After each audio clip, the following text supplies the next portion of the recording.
Oke, selamat datang kembali di Swajagiri Room. Welcome back, gue Bro WP. Dan gue Bro Nuzli. Hari ini kita bakal bahas topik yang nggak kalah penting daripada yang kita bahas Yap, kemarin-kemarin, yaitu gimana caranya betul. mengelola resiko selama proses eksekusi strategi itu kita lakukan. Iya, karena yang namanya strategi itu kayak bayangan yang selalu ikut kemanapun kita jalanin strategi itu sendiri kan. Kalau Iya, nggak betul. dikelola, itu bisa bikin strategi kita punya potensi untuk failed atau gagal. Itulah kenapa setiap bikin strategi selalu ada potensi risiko yang harus kita pertimbangkan, bro. Ya, ya. Nah, nih Bro PP, lo bisa jelasin nggak resiko Hmm. itu sebenarnya apa sih dalam konteks Hmm. eksekusi strategi? Pertanyaan menarik, tapi menurut gue gini ya, segala kemungkinan yang terjadi atau kejadian yang menghambat atau mengganggu pencapaian daripada tujuan Hmm.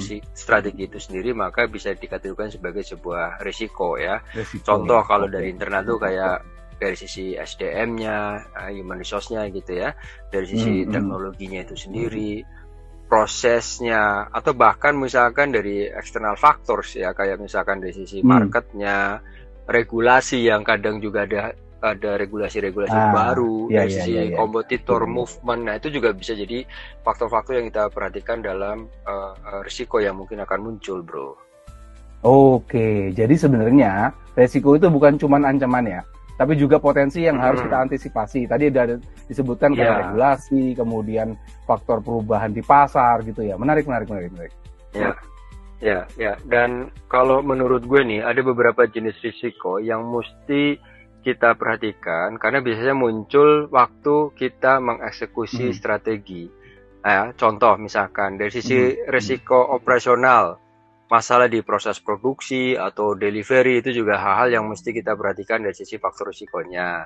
Terus Ya. dua, kemungkinan dari sisi risiko finansial.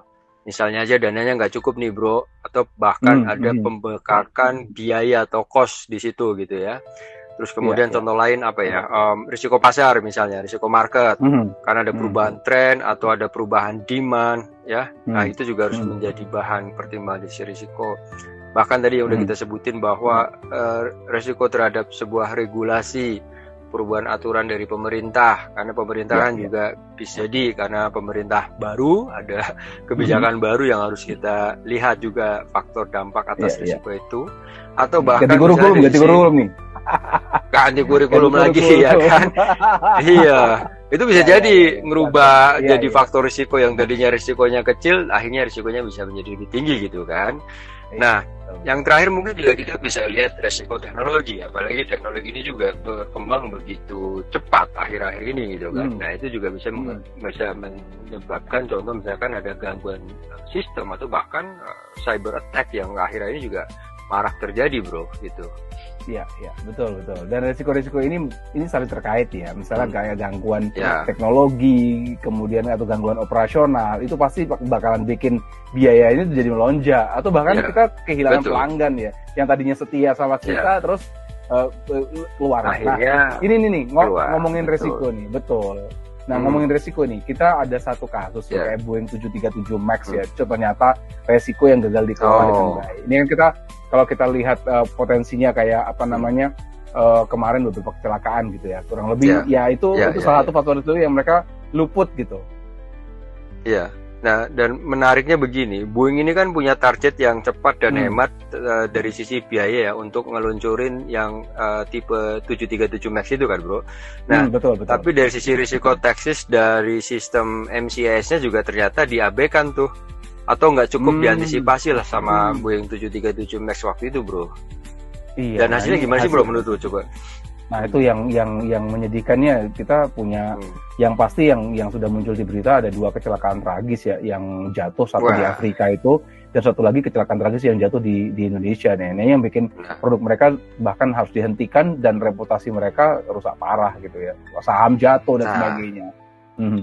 itu dia, bro. Jadi itu jadi pelajaran penting buat kita kan, kalau eh, risiko itu harus diidentifikasi dan dikelola dengan sangat-sangat serius dari awal. Jangan cuma jadi target fokus untuk bisnisnya aja gitu, tapi risiko kita abaikan gitu. Nah, Bener itu. nggak, bro? Oke. Betul banget Bro WP. Nah, sekarang nih tadi kita bicara tentang definisi, kemudian kita bicara tentang kasus ya. Nah, sekarang kita bicara tentang strategic builder-nya nih. Tentang strategic risk management. Builder dari risk management. Apa bro kira-kira strategic builder-nya menurut ya? Oke. Nah, yuk kita bahas satu-satu nih. Yuk. Mulai dari dirimu deh. Menurutmu gimana? Oke, sip. Kalau menurut gue gini, langkah pertama adalah kita mesti identifikasi dari sisi risikonya itu sendiri ya. Dari sini kita harus ngumpulin semua potensi risiko yang kemungkinan akan muncul. Baik dari sisi dalam organisasi perusahaannya itu sendiri maupun yang tadi potensi risiko dari luar gitu kan.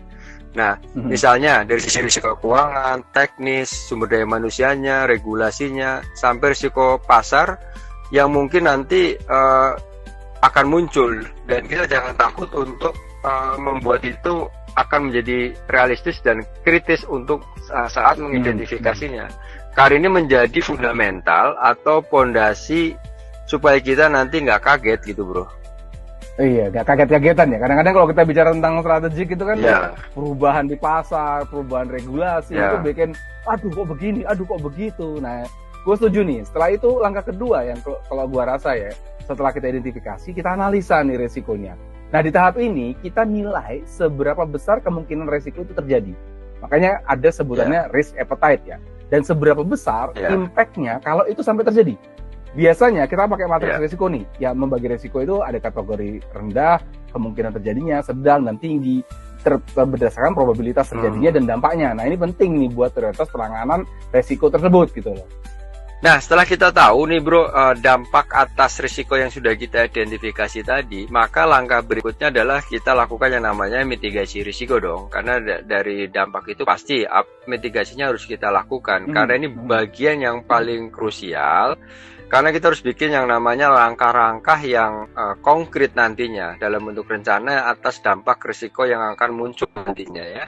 Atau minimal akan mengurangi lah dampaknya sehingga nggak terlalu besar. Misalnya nih kalau gue kasih contoh ya, risiko di teknologi misalnya, maka mitigasinya bisa dengan backup data secara rutin ya, dengan sistem keamanan cyber yang juga kuat. Atau nanti pelatihan juga buat tim-tim IT-nya kita lakukan pelatihan-pelatihan yang secara berkala. Ini adalah salah satu contoh bagaimana kita mitigasi atas dampak risiko yang mungkin muncul dari sisi teknologi, bro. Oke. Nah, ini jangan lupa juga bikin contingency plan. Ini rencana cadangan ya. Kalau resiko itu terjadi, bagaimana kita mengatasinya? Ini contoh, kalau ada gangguan produksi, kita harus punya rencana alternatif nih. Misalnya nih ya, supplier cadangan atau jadwal produksi ulang agar operasi tetap berjalan. Ya, itu salah satu contoh kalau di sisi kontingensi di sisi untuk operation gitu ya. Nah, langkah berikutnya nih di strategic builder untuk risk manajemennya adalah bahwa kita mesti juga monitoring dan review risiko secara berkala dan rutin gitu ya. Karena apa? Karena risiko ini tuh bersifat dinamis. Dia bisa berubah sesuai dengan kondisi baik internal maupun eksternal ya, yang bisa mempengaruhi itu. Jadi bisa saja berubah sewaktu-waktu. Jadi kita harus rutin dan cek serta update terus daftar risiko yang mungkin muncul serta efektivitas mitigasi yang sudah kita jalankan seperti apa. Jadi nanti kita bisa juga pakai software risk management misalnya contoh untuk nge-tracking lebih efektif lagi nantinya. Ya. Nah ini jangan lupa terakhir ya, komunikasi resiko secara terbuka ke semua tim dan stakeholder nih. Kalau semua orang paham resiko yang ada dan peran mereka selama proses mitigasi tersebut, maka eksekusi strategi jadi lebih solid dan siap menghadapi tantangan. Ya, jadi kalau boleh kita simpulkan gitu ya bro ya, dari strategic builder ini, bahwa risk management ini juga bukan cuma sekedar dokumen aja, atau bahkan untuk sekedar meeting doang, pada saat mau meeting baru di-update gitu, tapi bagian dari proses aktif yang harus jadi budaya organisasi, supaya strategi yang kita jalankan juga sudah kita ukur potensi risiko yang bakal kita munculkan gitu bro. Gitu bro. Jadi kurang lebih gitu ya bro untuk risk management di episode kita hari ini. Dan next episode kita bakal bahas gimana caranya membangun komunikasi yang efektif di tim supaya eksekusi juga makin lancar. Dan ini gue yakin gak kalah serunya nanti, bro. Iya, karena komunikasi ini ya, bakalan challenging. Karena namanya juga kita berhubungan sama manusia gitu ya. Nah, ini teman-teman jangan lupa follow. Betul. Jangan lupa follow dan share podcast Strategy Room. Kirim juga cerita pengalaman kalian soal manage risiko ya. Ya, betul banget. Dan terima kasih udah dengerin kita. Tetap semangat dan siapin strateginya dengan risiko yang terkendali tentunya. Oke, sampai jumpa di episode berikutnya. Salam strategis. Bye. Bye. Thank you.